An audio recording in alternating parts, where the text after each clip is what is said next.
Hey guys, welcome to another episode. Back in the old studio here with the game collection to do another pickups video. So I haven't done a pickups video since Christmas. It's been about a month or so. I don't have a whole lot of stuff here to show you, but I did pick up some pretty interesting things, so I thought I'd just do a quick little video and kind of run through them. So something that I've been pretty excited about recently is the Fire Emblems franchise. Fire Emblem is something I was always kind of afraid of because I had heard from so many people that the difficulty was pretty high on Fire Emblem games. But I recently spent a fair amount of money. You saw in my last pickups video, I got Fire Emblem Echoes, the Special Collector's Edition for the 3DS. And I thought, man, if I'm going to pay this much money for something, I sure better play it. And I did, and I loved it. I haven't beat it yet, but it is definitely manageable, and I have been on my way. I'm about halfway or so through the game. The difficulty has started to spike a little bit, but I'm getting through it. So I thought I would pick up another kind of iconic Fire Emblem game. So I contacted my local store, and I got them to set aside Fire Emblem Shadow Dragon for the DS.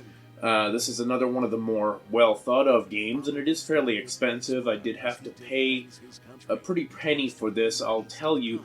The going price for this game is around $100 Canadian, so maybe around 70 or so US, and I pretty much paid the going price for it. But I'm really happy to add this to the collection.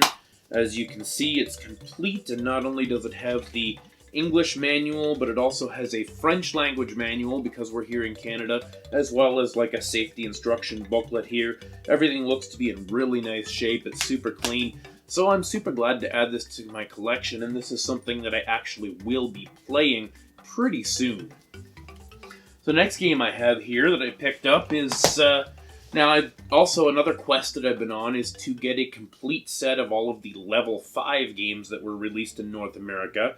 And from those, I've actually never played a Professor Layton game. So this one is Professor Layton and the Azran Legacy.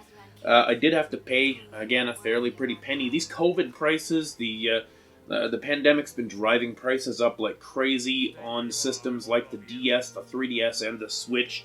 So, as you can see here, I did pay about $65 for this Canadian, which is about 40-ish US.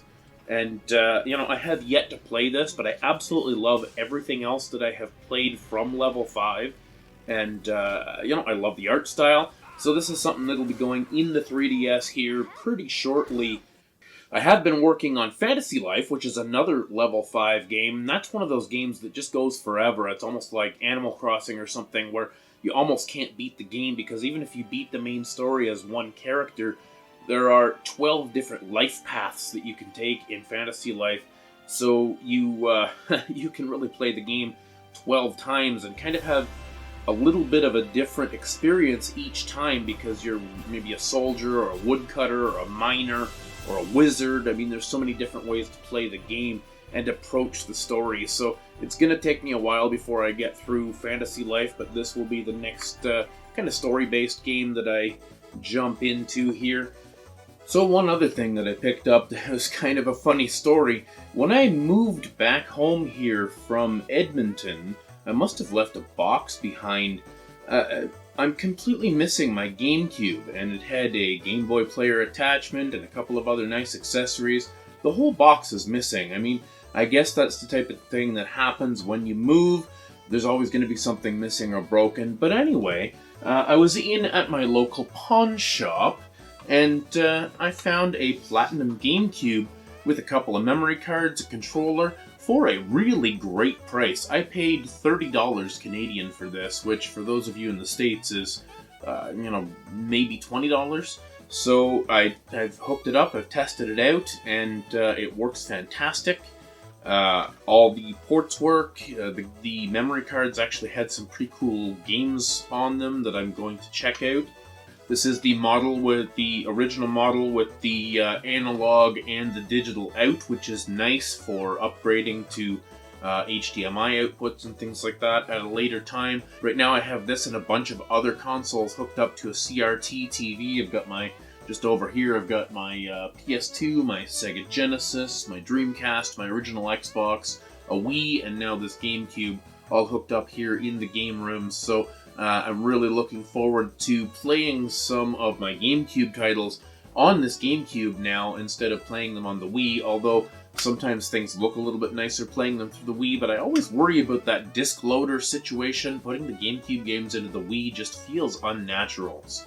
Now, something that I've had my eye on for a while, and I mean several years, I've had my eye on this game, but to be honest, I didn't really know what it was all about until I watched a completionist video a few days ago on this game, and that game is 3D Game Heroes. Really didn't know a whole lot about what this was, but I did know that it was pretty well thought of, and it was getting more expensive as time went on. But after watching that completionist video and seeing how cool this game really is, be a, kind of a Zelda clone, obviously, but with its own sort of flavor. Apparently this game is just a lot of fun to complete. There's so much love and attention given to honoring not only Zelda, but other games like that from the past. So I definitely wanted to give this a shot, and I definitely wanted to pick this up before it got any more expensive. Didn't pay too much for this, 35 Canadian, which is about 20 US. I know you can get it for cheaper if you hit the right pawn shop at the right time, but this game's kind of scarce around me. I really don't see too many copies of this pop up in the wild, so I definitely wanted to strike while the iron was hot, so to speak, and I'm really looking forward to playing that on my PS3. So something I did get a deal on, and fairly excited about this because I don't really play an awful lot of Assassin's Creed games, but I was in a thrift store today, and I picked up Assassin's Creed Origins here for $8 on the Xbox One, and I think that's a pretty good deal, to be honest, and I'm pretty excited to put this in and play this with Cousin Mike in the next weekend or two. It does look to be in pretty good condition. I haven't got it installed. I'm probably going to install this overnight while I sleep because the downloads do take quite a while on my slow internet. But yeah, disc is in good condition. Everything's good here, so there's even a coupon in here for some DLC. I'll check it out and see whether that's still valid. But Assassin's Creed Origins. What do you guys think of Assassin's Creed Origins? I haven't really played an Assassin's Creed game since it was 2 or 3 that I played.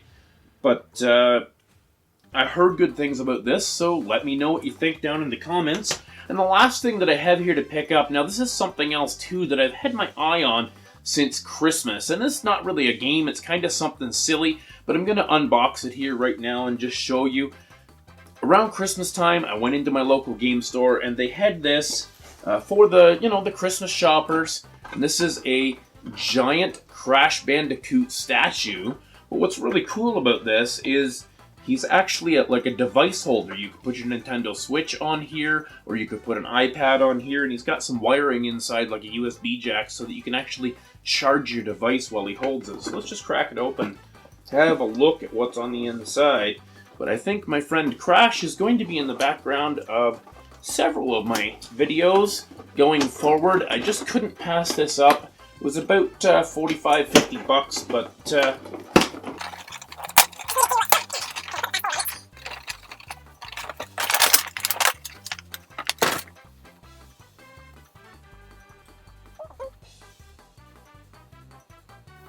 sorry, I don't know what happened here. Somehow I'm bleeding all over Crash. Something in the packaging cut me.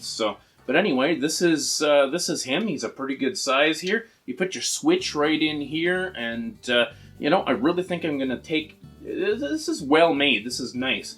So I really couldn't pass up on something this cool, especially with the release of Crash Bandicoot 4, which I did get on the Xbox One pretty recently. Alright guys, quick update. I am back. I have a band-aid on my finger. I am no longer bleeding, and I did mention that I had forgot to pull out Crash Bandicoot 4. I've played this game a fair bit with Cousin Mike in the last couple of weekends. It is absolutely gorgeous. This is exactly what the Crash franchise needed in terms of a proper sequel. This is exactly what I think just about everybody wanted out of this game. If you've not played Crash Bandicoot 4 yet, and you're a fan of the Crash Bandicoot series, by all means, go out, pick up this game. It's already starting to pop up on sale all over the place. I think I paid about $40 $40 or $45 for this, brand new from my local game store. So by all means, check this game out. The graphics are gorgeous, the gameplay is spot on, it's exactly the way you remember it. Really cool story, they really did a great job with this game. So I'd be really interested to know, what are some of the games that you've picked up in the last couple of months, since Christmas? What are some of the games that you've really enjoyed playing? Let me know down in the comments, because I am absolutely always looking for my next great experience in video games. Games like Crash Bandicoot 4 don't come along every day, but when they do, I absolutely want to know about them. I'm always watching other YouTubers' videos, whether they be hidden gems or top 10s or whatever, just trying to discover for myself the greatest experiences in gaming. So please drop a line in the comments and let me know what some of your favorite experiences are and some of the things that you're looking forward to coming up this year. We just had a Nintendo Direct, so what are some of the things that you're excited about from the Nintendo Direct? Let me know. Hit a like if you would, it really helps out a ton. Subscribe if you haven't subscribed already. Notification bell, hey, that's up to you. I never want to pressure anybody to do that, that can get pretty annoying. But hey, don't miss the next video. I'll be back in a few days. Stay classy.